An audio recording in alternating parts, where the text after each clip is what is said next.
Today, today is March 20th, 2026. It's an absolutely beautiful day in Montana right now, man. It's just gorgeous.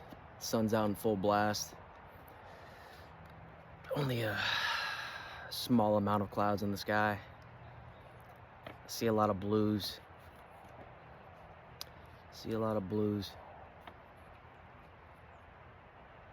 Just extremely grateful at the moment.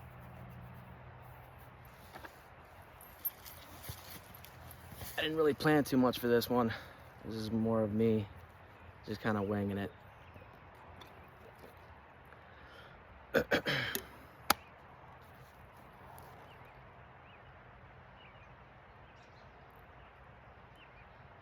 You know, sometimes the smallest whispers in life can lead to the biggest psychological breakthroughs.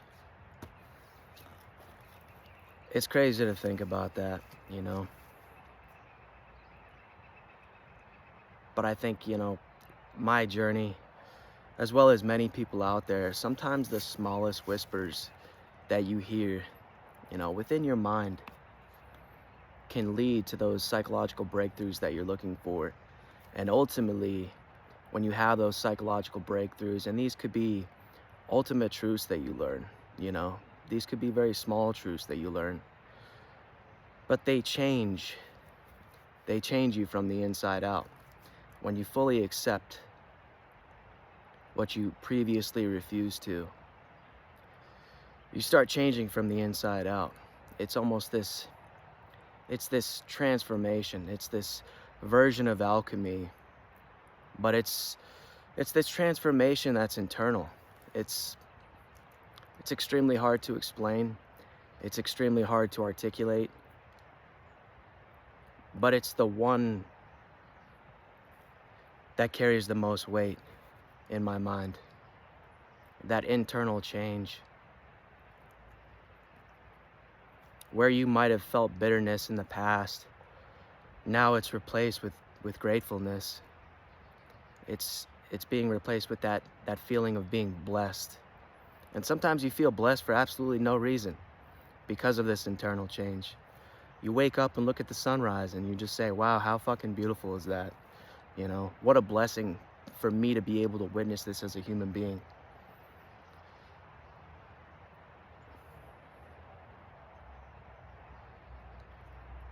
Albert Einstein once said, look deep into nature and you will understand everything better. I think that is so true, man. And over this past year, I know that's something that I've done. I've gone deep into nature and really looked at it. And I don't mean that in a tree hugging way. I just mean that in a way where you kind of look around you and analyze nature itself and how it works, how everything kind of flows. It's something that kind of, it's almost relatable to music. It's like, but somebody who sings a different tune, someone who carries the beat of their own drum, but something that can't be changed. Nature it's inevitable for things to change, hence the law of polarity. You can't be the same way all the time. Nowhere is that more true than in nature. I mean, look at the seasons and the way things change. Leaves fall off trees continuously, and they do so effortlessly. They shed these leaves effortlessly. Whereas we as human beings, we almost fight change. We fight shedding things that are not good for us on a continuous basis. And I was listening to something the other day, and I have somewhat of a guide. I watch her from a distance, and she was talking recently about being like water, and I was really trying to wrap my mind around that concept, and what it meant to me. And I heard an analogy, and it wasn't necessarily from this guide. It was from something else. It was something that I was listening to, but it really made me think a little bit deeper about being like water. And the analogy that was given was that of a river, and how a river doesn't fight the obstacles that are in the way. It flows effortlessly. It maneuvers around rocks, everything effortlessly, you know? And I guess getting to that state and getting to that point can be a lot harder. It can be a lot harder at times than you would think. I think Bruce Lee once commented on this, be like water. But what does it really mean to you? And I think, what you can take away from that is don't fight change. Don't fight change. And all these people that want to fight you, if people want to come up against you in negative ways, don't pay it any mind. Just flow around it effortlessly. Be like that water in a river, where it doesn't have to fight. It just flows. It's the natural order of it. There's something so beautiful about that. And when you can practice that within your own life, it opens up your mind to new possibilities. Possibilities that you didn't think that were attainable previously. Maybe you didn't think that those things were possible because of the limitations you place upon yourself, but it's because of those doubts and fears that existed within you. And this could be due from outside influences. And this is where the power of discernment comes into play. And knowing what's good for you, knowing the people that are for you and the people that are against you. And this could be people, places, and things, using that discernment in a wise manner to navigate through the waters and the avenues of life. That's ultimately what it's about.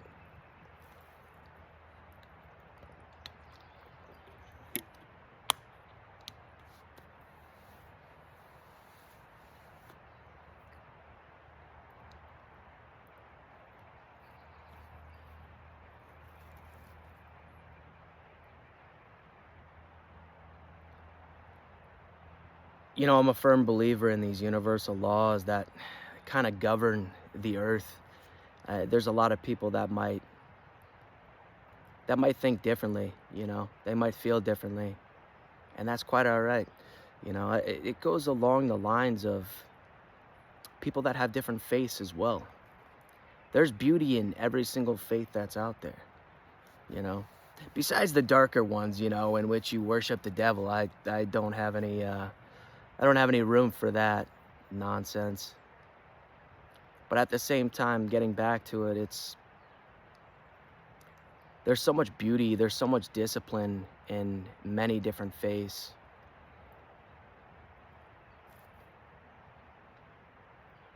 And there's also similarities. There's things that bring us together, even though you practice different faiths, even though you believe in different things. It's that law of divine oneness, where everything is truly connected. Whether we see it or not, it's there. But it's that acceptance, and truly seeing it that makes the difference, and it could shift things.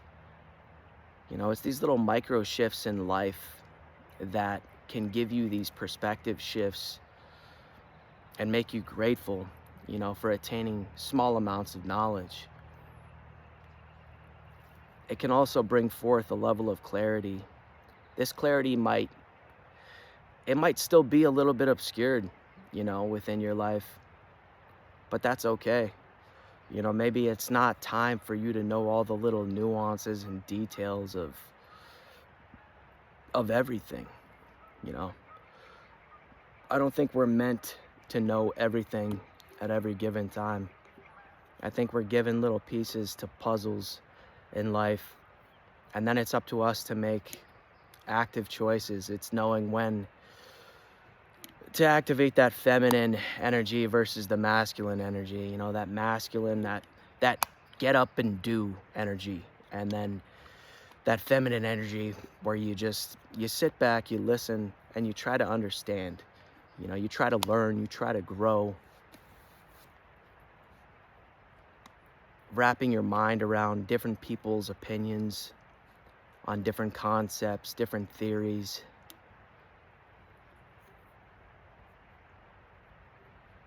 It's extremely important to understand other people's positions. It's putting yourself in other people's shoes in a way. For me, that has been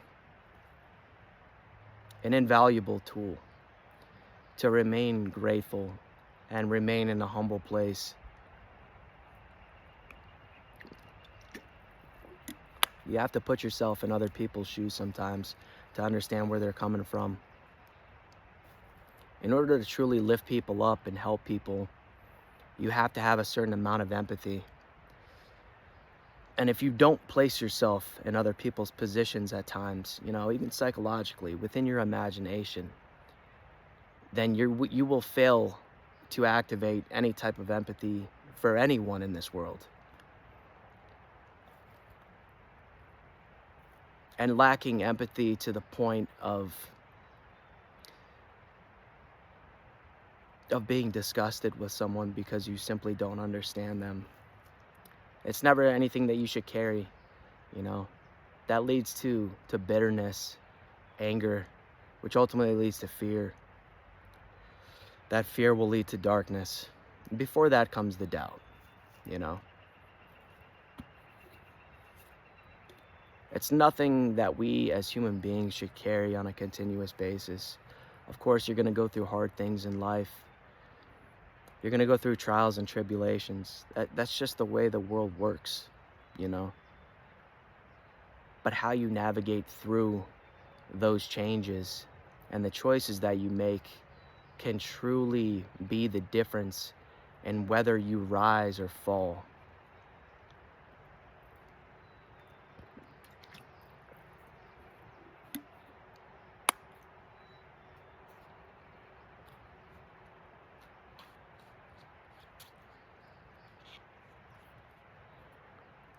We can talk a little bit about support, because I know there's a lot of people out there that might be lacking support in ways, and just know that you aren't alone, Even if you feel alone, you're not alone.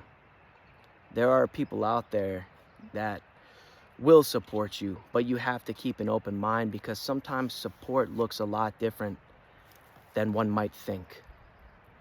When I think about support within my own life, I've had support. I've had these, guardian angels, these guides, from places that aren't near me, people in digital spaces, famous authors, famous scientists, things that I can read, things that I can pour my mind into that take me to a different place energetically, that lift me up. Whether it's reading a piece of literature and placing myself in the shoes of Albert Einstein back in the day, when he used to work for an energy company, the painstaking work and the trials and tribulations that he went through, but placing myself in that position and then understanding that the nuances that existed within his mind and the laziness that people saw that as was actually beauty in disguise. It was beauty of the mind. He had such a beautiful mind, and he was able to formulate theories that later in life would prove to be invaluable, within humanity. Certain concepts that a lot of people can't wrap their mind around, yet he managed to. And people always doubted him. And people always thought that he wasn't intelligent. Yet what he contributed to humanity is something to be cherished. And I think a lot of people out there are like that in a way, where they're misunderstood. But what they can contribute to humanity is something that will be cherished in the future. But support and guardian angels, right? But this takes work. You have to be willing to push through all the doubts, all the fears. You have to be able to sit down and know when to focus on specific things, what to pour your energy and time into. You know, whether that's reading a book or listening to a beautiful set of music, listening to a podcast that can lead to new insights. You have to be willing to do the work. You have to be willing to push through all the psychological abuse that you might have went through in the past. And you can do it, you know? You can do it. There's a lot of people out there that love to hear the part of the story where a person rises. But oftentimes, they don't want to listen to the people when they're in the thick of it, you know, when they are in that suffering phase. And what you have to realize is that suffering phase is part of the beauty. Listening to that part, listening to the suffering, when people are in the thick of it, that's what makes the rise so beautiful. Knowing what that person went through.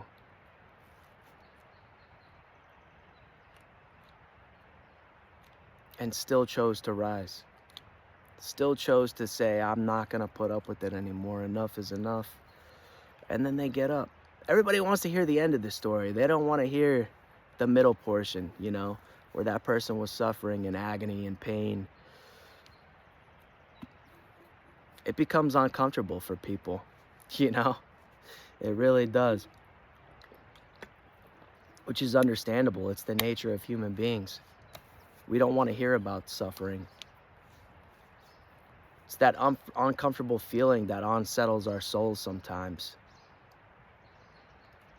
But uncomfortability can lead to the biggest changes in life, you know. Nowhere is that more true than in life, in the things that you try to accomplish. Things are going to be hard, you know. It's up to you to place things that aren't as hard, but still at a level of difficulty in which present challenges to you that you have to introduce to your everyday life. So you can overcome that bigger challenge that you're going to be faced with ultimately.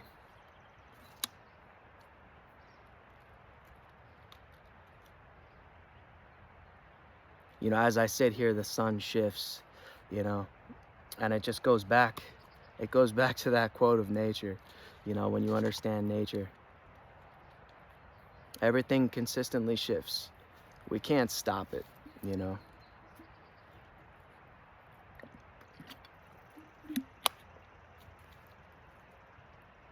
Asking nature to stop is like asking water not to be wet. It just can't be. It's not one of those things. And this can go right back into life situations. You know, you're going to be going through continuous changes. But how you choose to navigate those waters is up to you.